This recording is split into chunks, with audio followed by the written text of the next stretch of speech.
Mari bersama-sama kita putuskan rantai penularan ini. Yang pertama, penyebaran virus corona di berbagai wilayah di Indonesia terus menunjukkan peningkatan kasus. Hal ini dilihat dari data yang telah dihimpun gugus tugas percepatan penanganan COVID-19 dari seluruh provinsi di Indonesia. Terhitung per tanggal 27 Maret 2020, jumlah penyebaran COVID-19 di Indonesia mencapai 1046 kasus.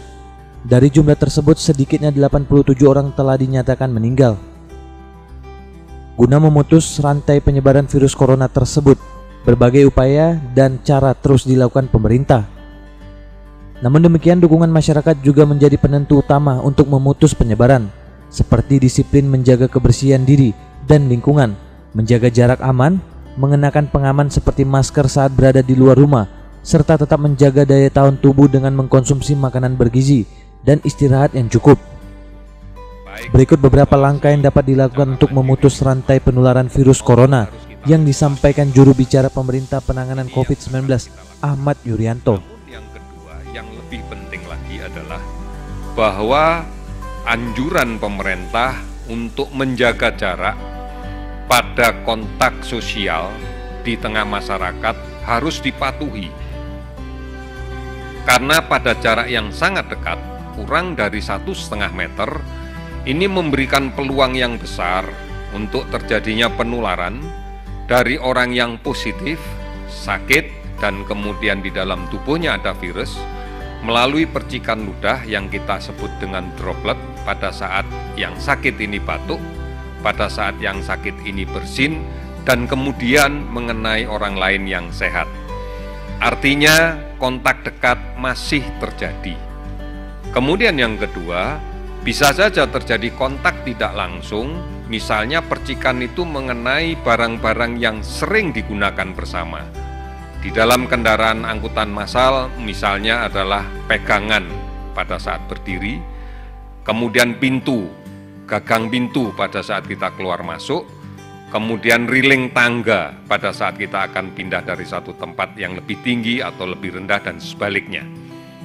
Ini terjadi kemudian tidak disertai dengan cuci tangan dengan menggunakan sabun, dan kemudian secara langsung makan atau minum tanpa cuci tangan, atau menyentuh hidung, mulut, mata tanpa cuci tangan.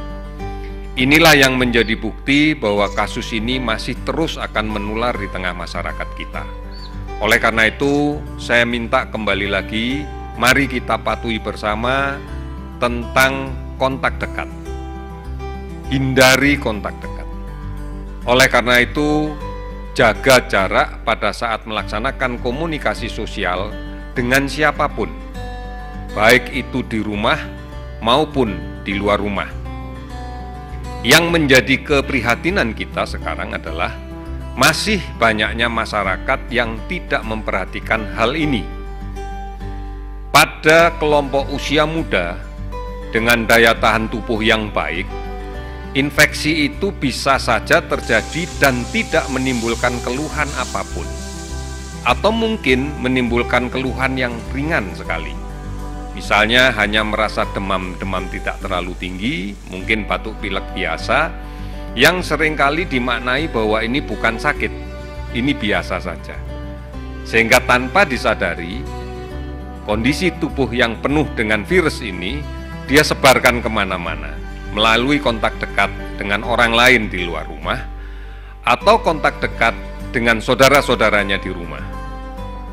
Apabila ini mengenai kelompok-kelompok yang rentan, baik karena usia tua atau karena ada penyakit yang mendahului, maka dampak yang muncul tentunya akan menjadi serius, tidak seperti yang terjadi pada anak muda atau usia muda yang memiliki daya tahan tubuh yang baik.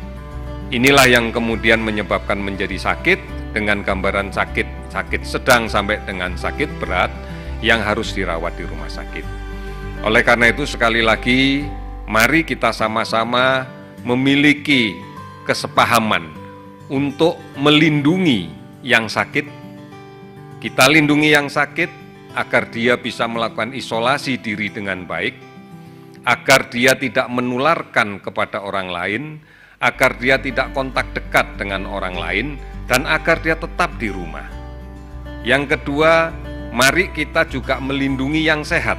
Untuk yang sakit, sadari betul bahwa kita harus menjaga orang di sekitar kita jangan sampai sakit, tertular oleh kita yang sakit. Oleh karena itu, jalankan isolasi di rumah dengan baik. Gunakan masker, kemudian sementara jaga jarak fisik dengan semua anggota yang di rumah, anggota keluarga yang di rumah. Kemudian ya terpaksa tidak usah makan bersama-sama di dalam satu meja dengan keluarga kita yang sehat. Makan sendiri saja, tidak perlu kemudian bergabung. Ini yang menjadi penting, karena kalau ini tidak dilaksanakan, maka dari hari ke hari penambahan kasus akan terus saja terjadi. Apalagi kita sekarang sudah tidak tahu pasti lagi siapa di luar yang bertemu dengan kita itu sakit atau tidak. Oleh karena itu, memang benar kita nggak bakalan ketemu orang di luar rumah dalam keadaan sakit berat. Tetapi orang dengan kasus positif dengan sakit ringan, ini memiliki peluang yang besar untuk kemudian menularkan ke kita. Mari bersama-sama jaga jarak. Di dalam berkomunikasi, jaga jarak secara fisik. Ambil jarak aman 2 meter. Ini menjadi penting. Bukan hanya di luar rumah, tetapi juga di dalam rumah.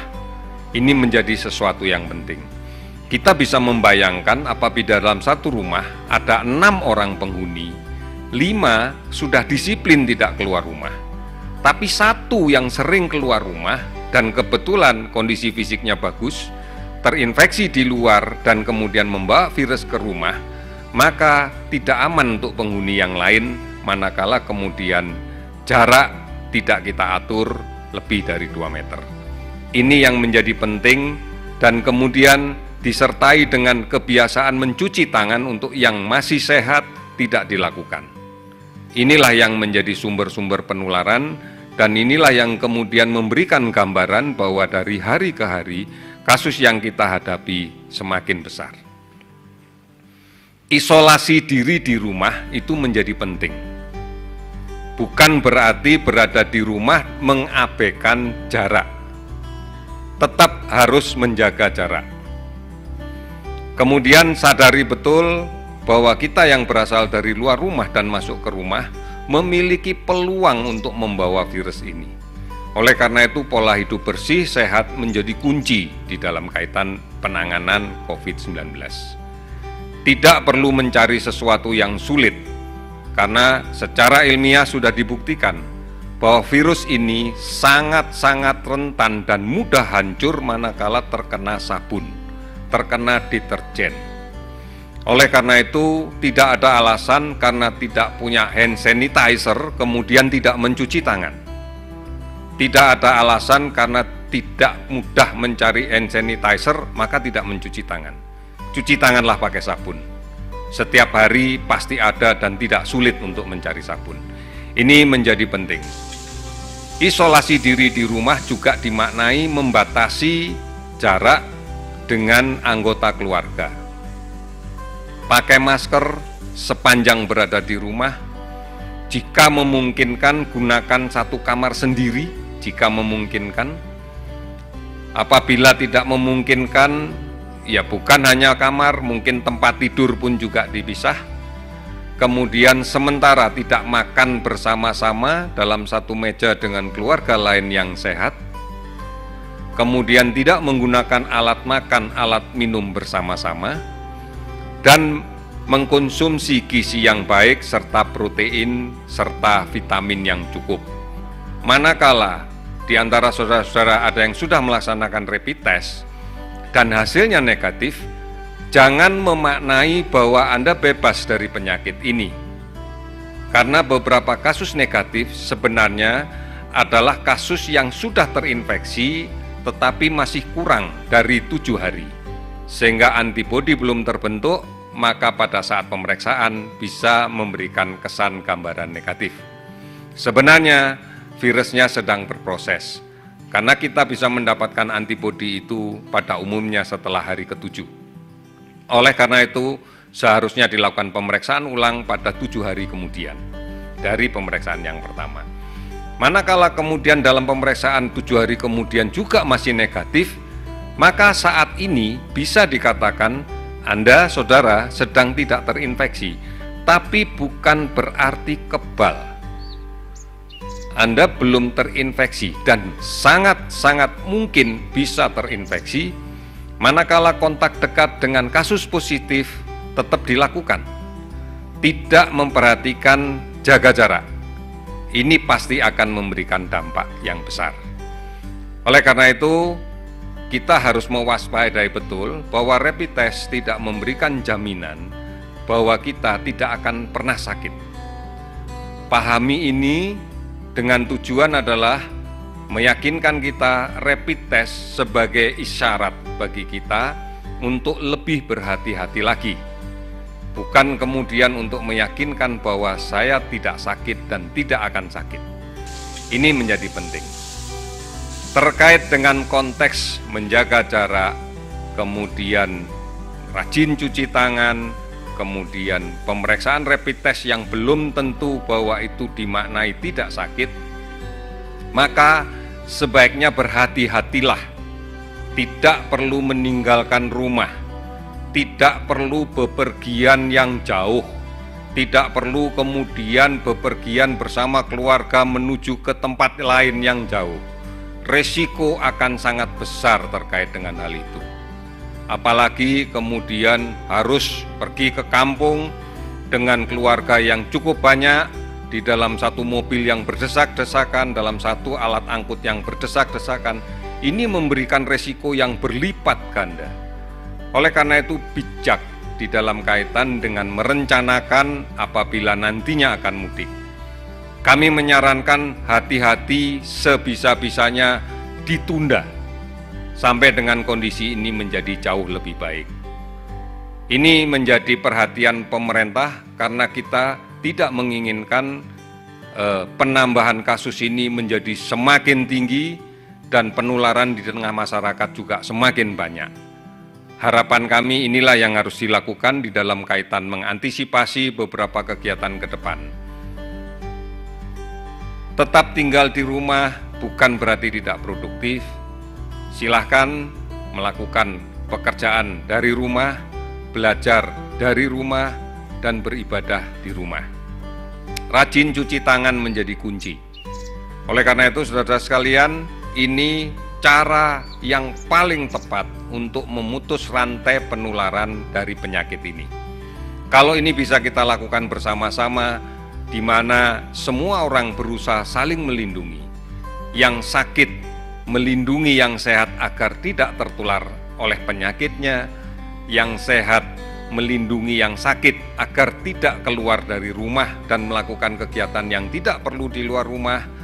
Kemudian yang kaya melindungi yang miskin agar bisa hidup dengan wajar, dan yang miskin melindungi yang kaya agar tidak menularkan penyakitnya. Ini menjadi kerjasama yang penting. Saya optimis dan sangat meyakini karena sebenarnya bekerja sama, bergotong royong, saling toleransi itu modalitas dasar kita sebagai bangsa Indonesia. Karena inilah kepribadian kita yang sebenarnya. Tidak perlu kemudian kita mencari-cari cara, karena sehakikatnya kita sudah memiliki itu.